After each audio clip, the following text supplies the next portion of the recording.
Olá, caríssimo telespectador da Rede Século XXI, obrigado pela sua audiência, que alegria encontrá-lo mais uma vez diante do televisor, para juntos darmos continuidade ao nosso estudo sobre o agir humano, ao qual já dedicamos dezenas de programas e ainda precisaremos de mais algumas centenas para esgotar esse argumento tão bonito do agir humano à luz da revelação, à luz da graça do Espírito Santo. O programa sob a responsabilidade do Ordinariado Militar do Brasil.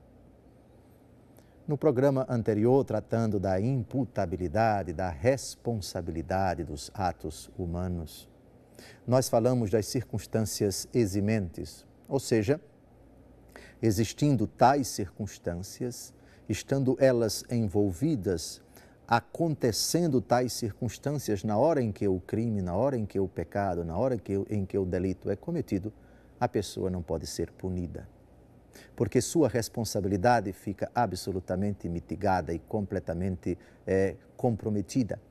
Não se pode imputar o crime atribuindo a autoria daquela pessoa.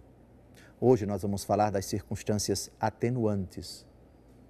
Há determinadas circunstâncias que, existindo na hora em que o delito, em que o crime, em que o pecado é cometido, circunstâncias que obrigam a Igreja, na aplicação de uma pena, no caso do sacramento da confissão, na imposição de uma penitência, a mitigar, a diminuir a responsabilidade de uma pessoa quando ela cometeu o ato. Vejamos o que diz o cânon 1324, parágrafo 1º do Código de Direito Canônico. O autor da violação não se exime a pena, mas esta, imposta por lei ou preceito, deve atenuar-se ou, em seu lugar, aplicar-se uma penitência se o delito for praticado, primeiro, por aquele que tinha apenas o uso da razão imperfeito. Segundo, por aquele que carecia do uso da razão por embriaguez ou outra perturbação mental semelhante que tenha sido culpável.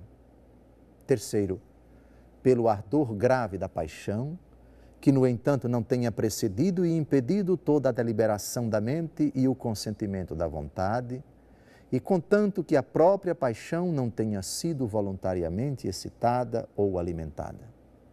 Quarto, por um menor que tenha completado 16 anos de idade. Quinto, por aquele que for coagido por medo grave, mesmo só relativamente, ou por necessidade ou por grave incômodo, se o delito for intrinsecamente mau ou redundar em dano das almas. Sexto, por aquele que agiu por causa da legítima defesa contra o agressor injusto de si ou de outrem, mas não guardou a devida moderação. Sétimo, contra alguém que o tenha provocado grave e injustamente. Oitavo, por aquele que por erro, mas com culpa, julgou existir alguma das circunstâncias referidas no cânon 1323, números 4 ou 5. 9, por aquele que sem culpa ignorava a existência de pena anexa à lei ou preceito. 10º, por aquele que agiu sem plena imputabilidade, contanto que esta tenha permanecido grave. Citei este texto do Código de Direito Canônico para mostrar também a prudência da Igreja, que leva em conta esses elementos e, na hora de julgar a imputabilidade, de atribuir responsabilidade a uma pessoa sobre um delito, a Igreja mitiga a pena. A responsabilidade da pessoa não se extingue, mas fica diminuída. E nisso também a Igreja se revela mãe e mestra, porque leva em conta não somente a prática do ato, a realização do ato, mas as circunstâncias nas quais o autor do ato estava envolvido.